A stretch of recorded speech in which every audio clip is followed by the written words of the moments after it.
For me, I think the biggest thing that football taught me was how to overcome adversity. At some point in your life, you're going to have some tough times. You have to have that next play mentality.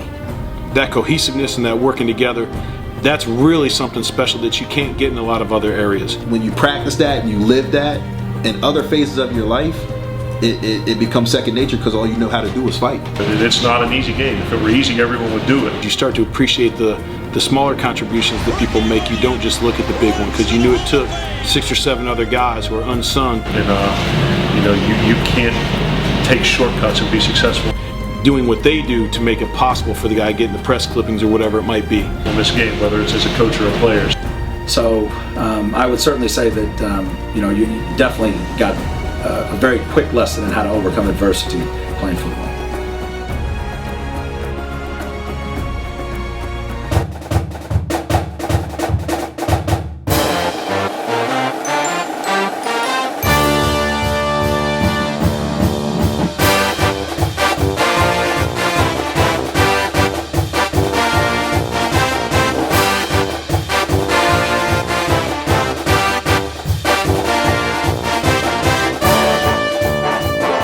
Gameplan.com, where football makes sense. I'm Emery Hunt, the czar of the playbook, bring you our preview of the 2016 Quick Lane Bowl between the Maryland Terrapins and the Boston College Eagles. Now let's start this video off by taking a look at some keys to victory. First, let's start with the Maryland Terrapins in this ball game. They're going to need big plays in the special teams department to help out their offense. They're going to have to play with the short field, and they're facing one of the best special teams units on all sides in the Boston College Eagles. And if they can create big plays in the special teams department, I think that goes a long way in helping them have success offensively. And I think their first down offense is going to be critical. They have to stay out of second and long, third and long situations. This offense, just like Boston College, is not built to play in second and long, third and long type situations. So again, if they can stay ahead of the chains, win on first down on offense, I think it bodes well for their chances. And defensively, it's about those linebackers, that second level, meeting the rubber at the road in the running game. If they can get great run fits, play team defense, 11 guys to the football, that second level can really be a factor and make Boston College throw the football more often than they want to.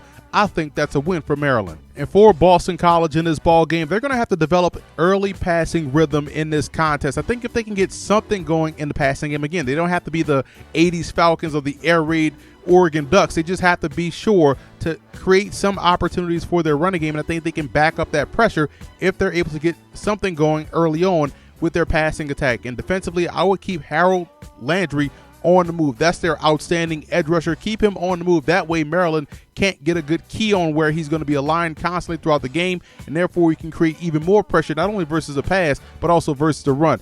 And Boston College has to avoid beating themselves. I've seen this before live versus Clemson. They fumbled the football on the 1-yard line, got the football back only to fumble it again. So those type of things can't happen for this Boston College football team. I think they can do a good job of controlling the line of scrimmage and moving the football, but if they shoot themselves in the foot, they'll definitely lose this ball game.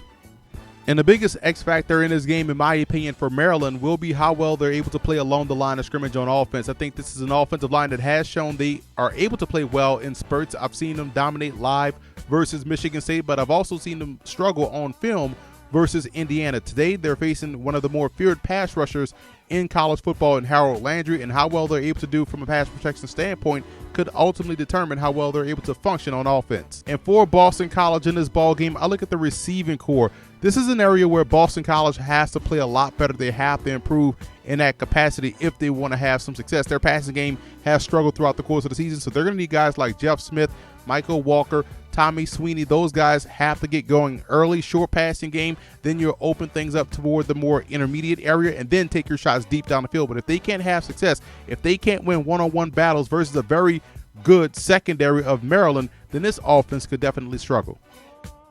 Now here's a look at some of the pro prospects you want to keep an eye on in this ball game for Maryland. I'm a big fan of Alvin Hill, the corner. I think he's being vastly underrated right now. He's 6 feet, 200 pounds. I saw him live versus Michigan State, and he played a well of a game from a coverage standpoint, from an instinct standpoint. So I'm interested to see how well he does in this ball game versus Boston College. And for the Eagles, John Johnson is an outstanding free safety. Continues the tradition of solid free safeties coming from this Boston College program.